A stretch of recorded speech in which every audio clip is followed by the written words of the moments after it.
All right. This is the one. This is it? Yeah. You think this is the best one here? Yeah. You know for sure? Mm-hmm. Okay. What is going on, guys? Welcome to the channel. My name is Grant Smith. For about 5 years now, I have been filming my own hunts and putting the content onto YouTube and other social media platforms. It's been incredible the amount of support I've had and things like that. But for the first time in those 5 years, I decided that I would try something new. I decided that I would try to hunt over a feeder. And I was mind-blown, absolutely mind-blown of the negativity that I received from the hunting community itself. So it's one thing for non-hunters and people that are against hunting and stuff like that to have a lot of negativity towards it, but I was blown away of the nasty, hateful backlash comments I got from the bow hunting community in general. So what that did is that motivated me to just put a bigger feeder out. So the main reason that I had the feeder out in the begin with, I'm not a big feeder guy, but it's a very small parcel, 14 acres, but only about acre and a half that I can actually hunt, about huntable land. So I originally put cameras out, and this is a close to home spot. This isn't like a primary spot, but I put cameras out. And what I found with these cameras was there's very little deer activity. So I scouted the area and there was a lot of great deer in the area. So what I decided to do was try a food plot. I screwed the food plot up.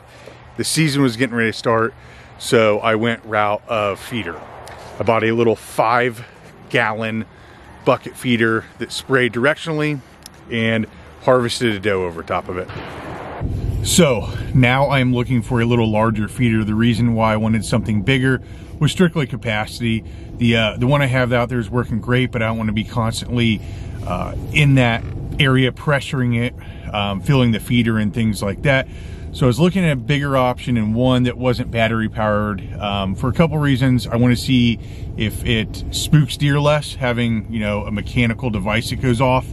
And two, I'm interested in trying a gravity feeder. So come along, we're gonna see if we can find a decent gravity feeder with a lot more capacity than what I currently have out there, and see what it can do. All right, guys, so it is right after New Year's, and Evelyn and I are here getting ready to pull into Cabela's. We are in search of a feeder, like I mentioned before, looking for a gravity-based feeder that has a decent capacity to it. It is a zoo out. We are also going to the Bengals game after this, so apologize if you're not an NFL fan or Bengals fan for the attire, but we're heading straight down there after this. So we're gonna look at feeders, see if we can find one and get it up and running this week. That is the plan. I don't like crowds, so hopefully this isn't too bad. There's so many options here. Hey, Evelyn. Hey, what do you think about this one here? American Hunter. What do you think? Good. Is this the one? Yeah. All right. This is the one. This is it? Yeah. You think this is the best one here? Yeah. You know for sure? Mm-hmm. Okay. I'll take your word for it. Go with this one.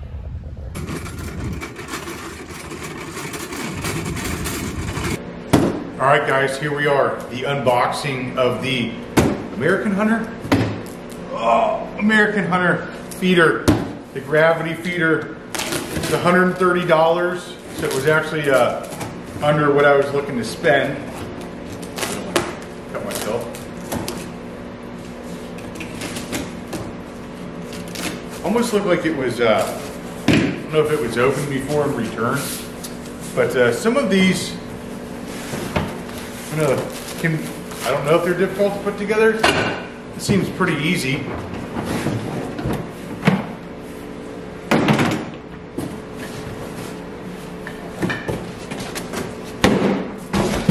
All right, let's check it out. Looks like we have, be like the main housing of it, the bucket where it's gonna hold the feed. So we got adjustable inner sleeve to control feed flow, 3 7-inch feed tubes. Yeah. Here we go. All right, so let's cut this bad boy open. Had like a couple tree stands that were somewhat difficult to put together, but the last that feeder I got was pretty simple. Got the feed tubes.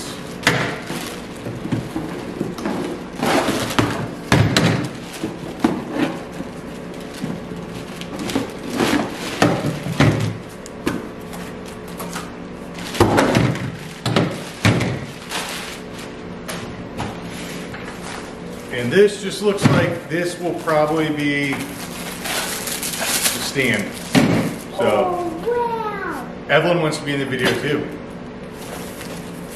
So, I'm going to assemble this, and then we'll see what it looks like once it's assembled.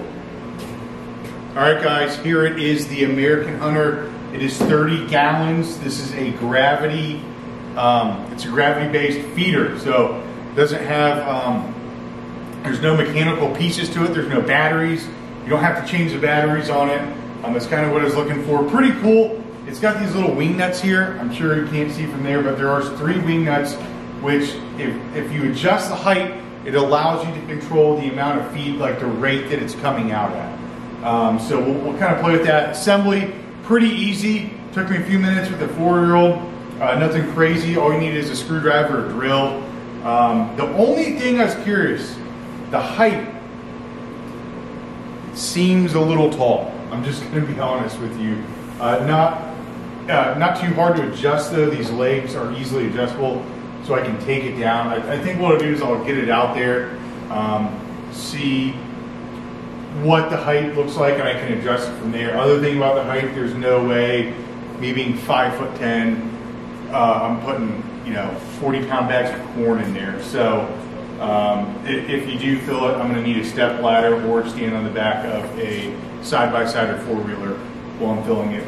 Nice thing about this, like I was talking about earlier, capacity-wise, we're looking at way more capacity. I'm not going to have to be out there filling it every week. I've never had a gravity one though, so I don't know how this is going to work. Every one I've had is based off a timer. I usually have them going off right about a little bit before sunset or sunrise and a little bit before sunset, like an hour before. So we will see how this works out. Hopefully it doesn't make everything just nocturnal. Hopefully the amount and not having to fill it as much makes it more of a reliable food source for the deer. All right guys, so the American Hunter 30-gallon gravity feeder, I've had it up for about a couple months. I wanted to kind of see what happened before I gave my final thoughts. So now the final thoughts. Kind of impressed, I guess I could say. I did have to lower it. The initial stakes that it comes with was too high. They're really stretching out for it. I guess what impressed me was it drew fairly large bucks in pretty quickly. So late season, January in Ohio, wanted to get it out before they started really shedding and stuff like that. But it brought them in pretty quickly. Now part of that, let's not be fooled, might be because it's wintertime here in Ohio. They're hungry, so they're going to be more susceptible to come into pretty much any food source, especially something like this. But they did come in. The feed lasted a while, so I think I'm going to keep running it. Pretty happy with how it held up. Raccoons did get some.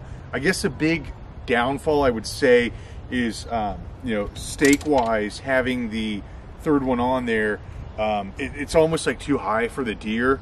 You drop it down, it's good height for them, but then the raccoons can actually stick their hands up there and pull corn out that way. But didn't seem to be too bad. I am interested in keeping. I'm going to keep running it, so I'm going to keep filling it.